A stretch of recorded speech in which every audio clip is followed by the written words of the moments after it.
조갑제 TV 시청자 여러분 안녕하십니까. 2025년 4월 18일 오후 2시입니다. 윤석열 대통령 탄핵 심판을 주도했던 문형배 헌법재판소장 권한대행과 이미선 헌법재판관이 오늘 퇴임을 했습니다.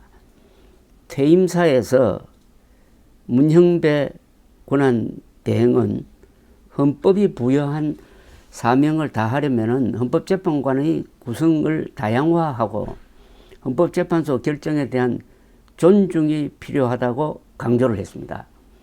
떠나는 마당에 아주 의미 있는 충고를 했습니다. 문형배 권한대행은 오늘 서울 종로구 헌법재판소 대강당에서 열린 퇴임식에서 헌재가 헌법이 부여한 사명을 다하기 위하여 사실성과 타당성을 갖춘 결정을 해야 한다면서 이를 위해 보충해야 할 세 가지 요건으로 재판관 구성의 다양화, 더 깊은 대화, 결정에 대한 존중을 꼽았습니다. 문형배 대행은 집단사고의 함정에 빠지지 않고 다양한 관점에서 쟁점을 검토하기 위한 재판관 구성의 다양화가 필요하다고 말했습니다. 그 다양화의 구체적인 방안에 대해서는 말하지 않았는데, 이 대법원의 대법관 구성에서 외국의 경우에는 법관 이외에 외교관이라든지 다른 직종 인물을 한두 사람 임명하는 경우가 있습니다. 헌법재판소도 9명 중에 한두 명은 법관이 아닌 사람이 들어가서 논의 과정에서 보다 넓은 시야를 가질 수 있도록 하는 게 어떻겠느냐 하는 이야기가 좀 나오고 있습니다. 문형배 대행은 이어서 재판관과 재판관 사이에서, 그리고 재판부와 연구부 사이에서, 헌법재판소의 재판관과 과거의 재판관 사이에서 더 깊은 대화가 필요하다며, 여기에는 타인의 의견을 경청하는 과정과 경청 후 자신의 의견을 수정하는 성찰의 과정이 포함된다고 덧붙였습니다. 헌법재판소의 결정에 대한 학술적 비판은 당연히 허용되어야 한다면서도 대인 논정 같은 비난은 지양되어야 한다고 말했습니다. 아주 뼈있는 지적을 했습니다. 대인 논정이라는 것은 논의되는 사안이 아니라 논의하는 당사자의 인격, 경력, 사상, 직업 등을 지적, 비판 등등을 함으로써 자신의 주장이 옳다는 것을 주장하는 오류적 논법을 말합니다. 그러니까 논점을 완전히 바꿔가지고 지금 쟁점을 가지고 토론하지 않고 그 당사자, 상대방의 인격, 사상 이런 걸 가지고 공격을 하고 해가지고 내가 옳다는 것을 입증하려고 하는 일종의 선동이죠. 대인 논정은 곤란하다. 이 말을 한 이유가 아마 윤석열 전 대통령 탄핵 심판 과정에서 자신을 포함한 헌법재판관들에 대해서 주로 윤 전 대통령 지지 세력이 과도한 비난과 인신공격 등을 가한 점을 언급한 것으로 풀이가 됩니다. 문형배 권한대행은 흔히 대통령 중심제 국가에서는 대통령과 국회 사이에 갈등이 고조되고 대화와 타협을 통한 정치적 해결이 무산됨으로써 교착 상태가 생길 경우 이를 해소할 수 있는 장치가 없다고들 한다. 그러나 그게 아니라는 겁니다. 그러나 대한민국 헌법의 설계에 따르면 헌재가 권한쟁의 같은 절차에서 사실성과 타당성을 갖춘 결정을 하고 헌법기관이 이를 존중함으로써 교착 상태를 해소할 수 있는 길이 열려 있다 면서 견제와 균형에 바탕한 헌법의 길은 헌재 결정에 대한 존중으로 더 굳건해질 것이라고 강조했습니다.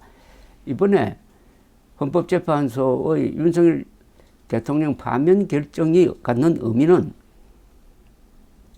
헌법체제 안에서 중대한 문제가 발생할 경우에 헌법재판소의 결정에 의해서 그 문제를 해결할 수 있다. 즉 평화적으로 민주주의적으로 법치에 따라서 해결할 수 있다는 것을 보여주었던 겁니다. 그래서 대통령 중심제의 문제가 있지만은 그 문제를 해결할 방법이 있고 이번에 그것을 실정을 했다. 근데 문제는 바로 그 헌법재판소를 공격을 하는데 헌법재판소 구성원의 과거 행태, 사상 이런 거를 공격해가지고 내가 옳다는 것을 입증하는 그런 대인 논정식으로 접근하면 안 된다.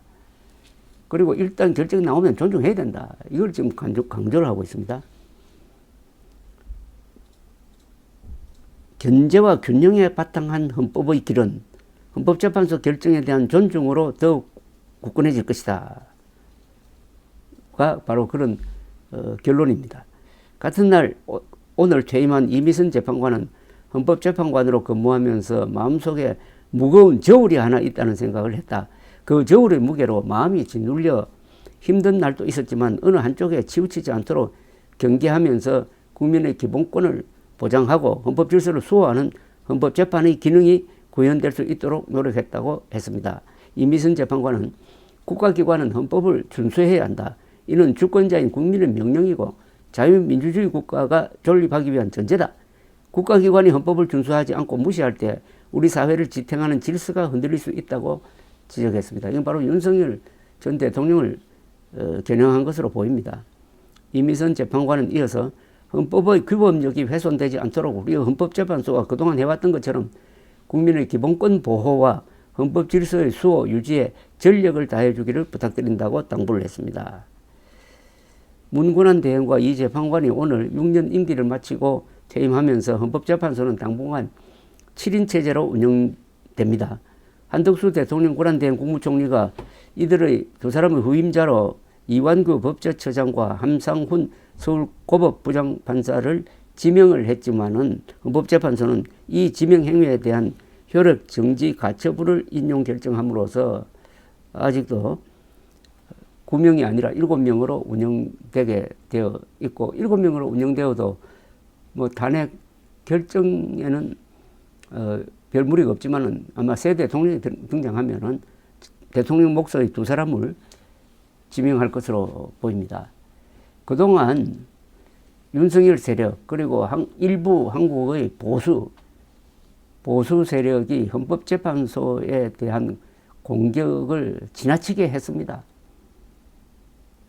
대인 논정이라고 점잖게 표현했지만은 헌법재판관의 개인 문제를 확대하면서 마치 헌법재판소가 이번에도 편파적인 결정을 할 것이다 라면서 헌법재판소 불신론을 넘어서 헌법재판소를 없애야 된다는 이런 아주 폭력적 용어가 광장과 거리에서 넘쳐났습니다. 그런 욕을 한 사람은 그 결정이 나온 뒤에도 계속 불복하겠다는 이야기를 하는 사람들이 일부 있지만은 압도적인 다수의 국민들은 이번 헌법재판소의 윤석열 파면 결정을 그대로 수용하고 있습니다. 그만큼 결정문이 잘 쓰여졌고 헌법재판소가 공정하게 했고 법대로 했다는 뜻이죠. 그런 점에서 대한민국 헌법재판소의 위상이 높아질 것이라고 생각을 합니다. 헌법 파괴 행위자에 대한 이 징계를 통해서 대한민국 헌법체제를 지킨 것, 헌법재판소의 존재 이유가 헌정질서 수호입니다. 그걸 통해서 국민의 기본권을 지켜낸다는 것인데 여기에 핵심적인 역할을 한 문형배 권한대행이 떠나면서 한 충고는 아주 귀담아 들어야 될 것이라고 생각하고 그래도 문형배, 이미선 그리고 나머지 6명 합쳐서 8대 0으로 윤석열 대통령을 국민 신임을 배반한 사람으로 규정을 해가지고 파면하는 결단을 내려준 데 대해서는 역사적으로 아주 높게 그리고 오랫동안 기록되고 기억되어야 할 것이라고 생각합니다. 감사합니다.